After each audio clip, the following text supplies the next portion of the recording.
Hi everyone, welcome back to my LP Calculus class. Today I'm going to explain application of definite integrals about volume of solid.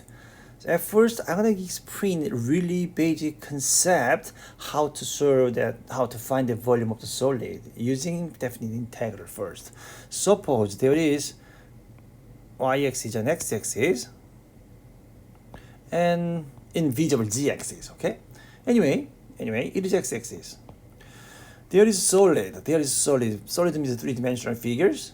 There is a solid here like this. I don't know what shape is that. It's pretty random shapes. And then I want to find that these three-dimensional figures volume of this solid. And then that is from x equals a to x equals b. From a to b. And then when you cut this solid by perpendicular plane to x-axis, something like this, cut perpendicular to x-axis, there's some cross-section shape looks like this. Suppose that is cross-sections, okay? So basic concept is this. At first, you have to find the cross-sections area.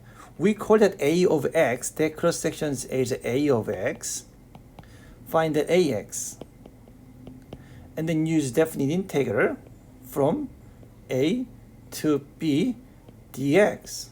That's the volume. The concept is very simple, right? Just to find the cross-sections area, and then just use definite integral from a to b, ax dx. That results represent the volume of this solid. Okay? If you cut these shapes perpendicular to y-axis, okay, in that case, the volume is what? Integral a to b, ay dy. Sometimes you have to find cross-sections area in terms of y. If you cut that solid, the plane perpendicular to y-axis. In that case, this x value, this a and b is y value, right? This guy is y value. In this case, these two lower limit and upper limit should be x values. All right. So I'll go back to textbook now to explain more about volume. Your textbook B1 says a solid with unknown cross sections. Let me explain that. Suppose this is base. There is this strange shape of base. And then that solid has a base and then some shape on the base, right? So when you cut this solid perpendicular to x-axis, this is cross-section shape. And then we say that area is a of x. And then the volume is what? Integral a to b ax dx. Okay. Just solving example 5, I think that help you much more to understand how to solve that problem. Example 5 is easy examples. A solid has as its base is a circle, x squared plus y squared is equal to 9. What kind of circle is that? Center of this circle is 0, 0, right? And then radius is 3 because his r squared is 9. That means r is 3. So this point is -3. This point is 3. And then all cross-section parallel to the y-axis, in the other word, perpendicular to x-axis, right? So that volume gonna be a of x because that cross-section by perpendicular to x-axis. That's a square. The cross-section shape is square. So this shape is square. And then find these volumes, this solid's volume. All right. So we know the equation x squared plus y squared is 9. And then try to find that the cross-section's area ax in terms of x first, right? At first, if this point is x, and then this length is y, right? So that base, one side of the square is 2y. because it is a square, that height is another 2y. This is 2y as well. Because it says the cross-section shape squares, right? Square has all equal sides. So that area is 2y times 2y. 2y times 2y, which is 4y squared. But I told you it should be a of x, not a of y. So change y squared to x function. So use this equation. What is y squared is equal to? Which is 9 minus x squared, right? So that is equal to 4 times 9 minus x squared. This is cross-section area. So how can you find the volume? Volume is integral a to b, minimum value of x to maximum value of x of that solid. So negative 3 to 3. And then ax, which is 36 minus 4x squared dx.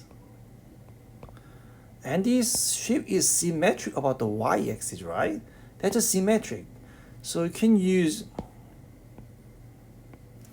2 times integral 0 to 3, 36 minus 4x squared dx. That makes sense, right? The volume from 0 to 3 is exactly half of volume from negative 3 to 3, because this shape is symmetric about the y-axis.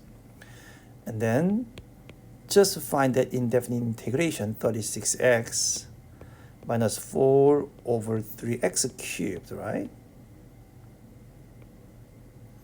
And then from 0 to 3. Plug in 3 first. 2 times 108 minus 4 over 3 times 27.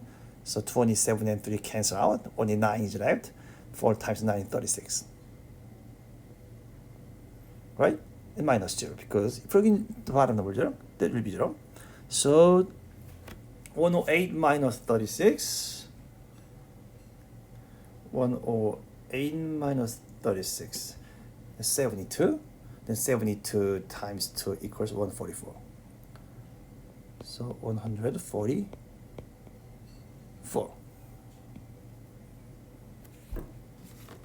This is the volume of this solid. Okay? All right, sometimes you have to find the volume, and then the cross section is not cut by perpendicular to x-axis. Sometimes the solid cut by just perpendicular to y-axis or parallel to x-axis. In that case, you have to find that the cross-section area in terms of y.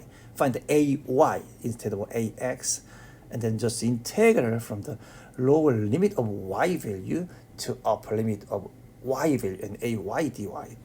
Okay, so be careful, the perpendicular to x-axis or perpendicular y-axis, that makes difference. Okay. All right. In the next video, I keep explaining solid of the revolution. Solid of revolution. Okay, the same content, same theory gonna be used. Integral of a to b cross sections area dx or dy, but for the solid of revolution, the cross section is always a circle, because that solid made by revolution of some shapes, so the cross section shape is always circle. Okay, let me keep explaining that in the next video. Thank you so much for watching my video, and click subscribe and like and turn on the notification. Have a good day. Bye bye.